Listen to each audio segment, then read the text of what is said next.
Hey guys, James MC Reviews here, and welcome to my folk horror final project. So 4 years ago, I made a video riffing on a movie called Psychomania, and much like a lot of my older videos, it is borderline unwatchable now. Not only was this back before I had kind of gotten a feel for my style of reviewing movies, but overall, it's just not funny, way too long, and felt more concerned about making fun of the movie than actually analyzing what works and what doesn't work about it. Over this past semester, I've been taking a class where all we do is watch and analyze movies in the folk horror subgenre, and I've actually learned quite a lot about looking deeper at these kinds of movies and studying the different motifs that they use. So, if you'll indulge me for a few minutes, I'd like to take a second look at Psychomania and see what I can discover about it.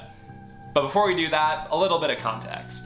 Psychomania, referred to as The Death Wheelers in the UK, was released in 1973 and was directed by Don Sharp, who also directed Witchcraft in 1965. It stars Nicky Henson, who we've previously seen in Witchfinder General, as Tom Latham. Not only is he the leader of the single poshest biker gang on the planet, the Living Dead, but he's also obsessed with learning the secrets of immortality. His mother, played by Beryl Reid, and her butler, played by the voice of Shere Khan, George Sanders, in his last big screen appearance, are cultists who have found a way to live forever. If you kill yourself but believe hard enough that you'll come back, you'll be resurrected as an undead and nothing will be able to hurt you. Once Tom discovers this power and shares it with the rest of his gang, they use their newfound power to ride around London and murder innocent people. The film is chaotic as fuck. It has chase scenes, murder, suicide, musical numbers. And the world never knew his name, but the chosen few know of his fame. Come join his company, riding free. And frogs. And despite it being very campy and over the top, it is a pretty entertaining watch with impressive stunts and cinematography and a memorable score by John Cameron. But how does this fit into the folk horror subgenre? Well, upon rewatching it, in quite a few ways actually. Psychomania takes a similar approach to something like The Wicker Man, where it's based in a more modern world and deals with the themes of rebellion. In the article Ghosts of Great Britain, when talking about the Unholy Trinity, author Alberto Caval writes, "The three films express similar anxieties, arguably as a knee-jerk reaction to the countercultural movements of the late 1960s. Rurality, anachronistic ways of living centered around tight-knit societies, sexual liberation, cults. These are all thematic points of suture among the Unholy Trinity." At the beginning of the movie, Tom and his gang are already menaces to society. They run people off the road, drive through shopping plazas, harassing innocent civilians, all the things you'd expect from a group of angry anti-establishment teenagers. After they've all crossed over and no longer have to deal with the consequences of their actions, they start escalating their crimes and stunts more and more. It's easy to kill live people.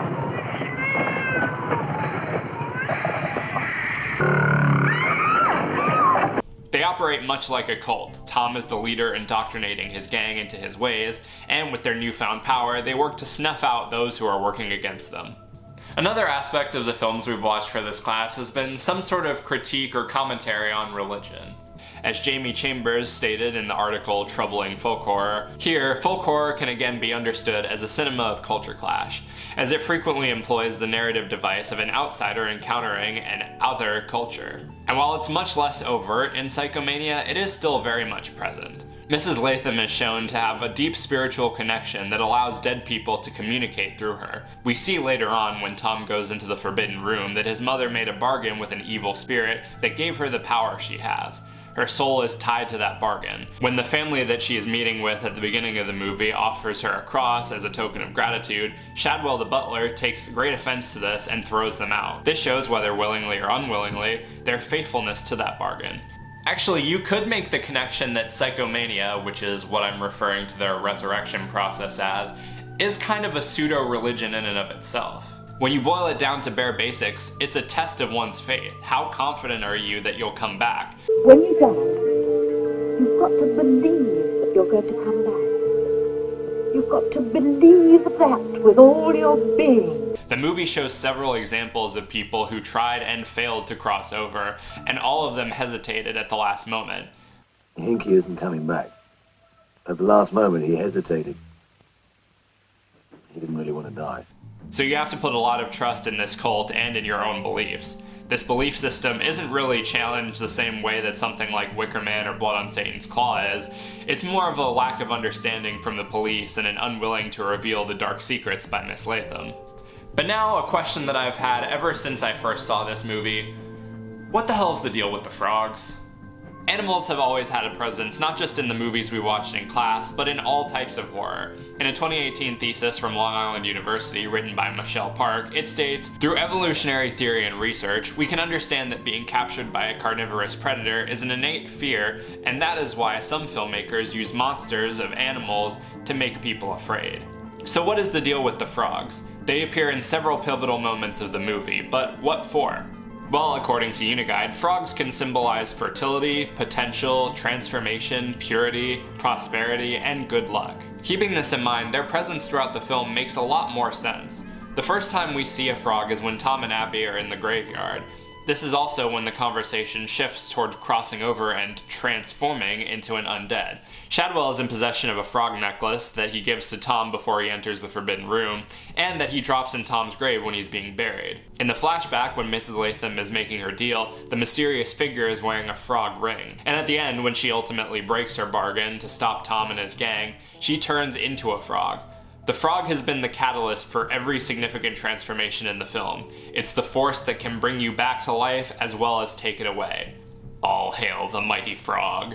Were any of these connections in the filmmakers' heads when they made this movie? Who knows? Is this, at the end of the day, a hokey movie about a killer biker gang? Yeah, kinda. But even still, I found it kind of interesting going back and watching it a second time with the knowledge that I've gained from this class, and I was actually kind of impressed with myself how much I was able to draw from it. Like I said at the start, Psychomania is a fun movie to watch, so if you like campy B-horror movies, definitely give it a watch, and maybe have this video on in the back of your head. Who knows, maybe you'll find some connections that I didn't even think of. Anyway, thank you everyone for watching. Here are all my sources that I used. If you're in my class and would like to subscribe to my channel, I'll leave a QR code right here. I would greatly appreciate it. And yeah, once again, thank you all for watching. I hope you enjoyed this video, hope you found it insightful and maybe informative. And until next time, see you guys later.